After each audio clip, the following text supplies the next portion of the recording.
Bonsoir à tous et bienvenue dans une nouvelle vidéo. Et ce soir, je vais vous parler de Dr Stone.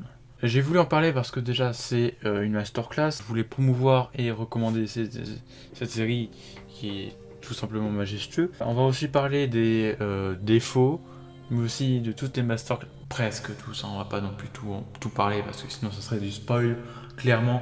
Et j'aimerais bien que je vous spoil pas, hein. Il y aura juste toute l'histoire racontée globale, voilà. Si vous voulez me recommander des animés ou des séries que je puisse ensuite les présenter si j'aime bien ou si vraiment c'est un gros drama, mettez-les moi dans les commentaires, ça pourrait être sympathique. Dr Stone est un manga japonais par Riichiro Inagaki et dessiné par Boichi. Le boss Boichi, on t'embrasse. Il est prépublié dans le magazine Weekly Shonen Jump de Shueisha depuis le 6 mars 2017, qui a pour genre action, aventure, drame fantastique et science-fiction. Et comme thème post-apocalyptique, survivalisme et voyage dans le temps. J'adore faire les voix off. En vrai, je suis comme ça, hein, dans ma tête. Eh mec! Oui? Fais-moi une voix épique. Tu sais que j'en ai rien à foutre. T'es qu'à tes frères. C'est la zone. Qu'est-ce qu'il dit? Et c'est comme ça que je vais une voix off. Abonnez-vous.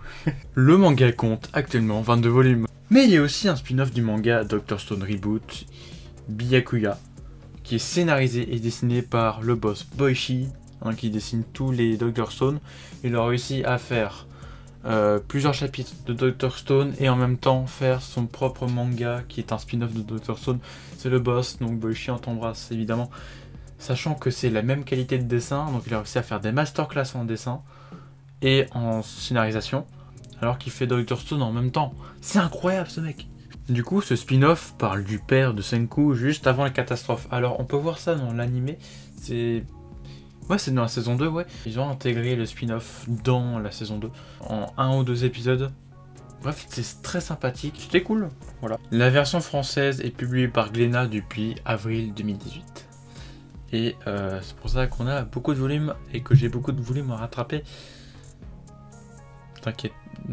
Ne vous inquiétez pas, il y aura une vidéo Mangatech en janvier 2022. Vous allez voir, ça a beaucoup avancé. Une adaptation en série télévisée d'animation par TMS Entertainment, donc c'est le studio qui fait Fruit Basket, est diffusée entre le 5 juillet et le 13 décembre 2019, comptant 24 épisodes. Ça fait beaucoup. Et c'est cool.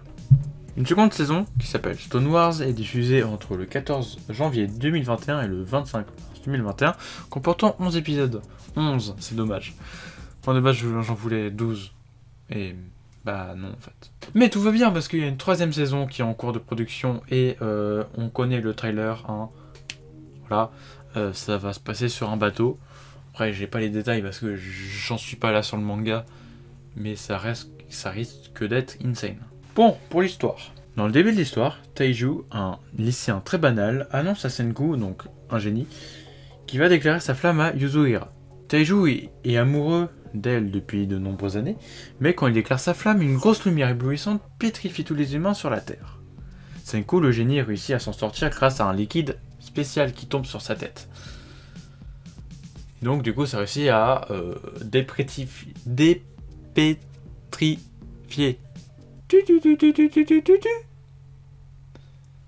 Taiju réussit également à se libérer et retrouve Senku qui annonce que 3700 années se sont écoulées depuis la catastrophe. Alors, pour l'anecdote, c'est Senku qui a compté chaque seconde pour qu'à la fin, quand il se libère, il transforme ces secondes en une date en fait. Et du coup, c'était 1700, je sais pas combien. Yes. Dr Stone est centré sur la recréation d'objets du quotidien qu'on utilise actuellement, qui permettront de recréer le monde actuel. Parce qu'évidemment, ils ont perdu tout ce qu'ils avaient.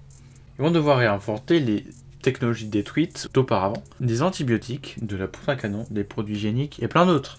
Cette série nous explique comment refaire les produits qui créent ainsi que les processus chimiques, ainsi avec les dessins, une explication brève grâce à un robot Senku qu'on voit sur presque tous les épisodes et qui vous aide. Et des fois, tu skips parce que tu t'en bats les couilles. Franchement, l'environnement de Dr Stone, je trouvais ça trop bien parce que ils sont du coup au milieu de nulle part. enfin techniquement s'ils connaissent l'endroit, mais la végétation a repris, la nature a repris tous ses droits. Bref, c'est un endroit pas reconnaissable. Ils vont devoir se créer une base, tout ça, et le processus de création d'objets, tout ça, j'ai trop kiffé. En plus, ça apprend des choses et tout, c'est génial.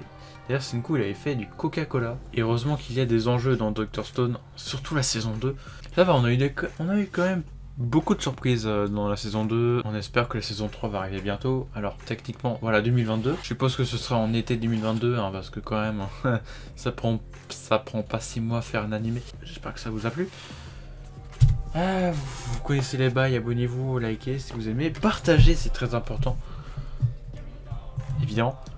Et sur ce, je pars à la semaine prochaine, peut-être. Salut!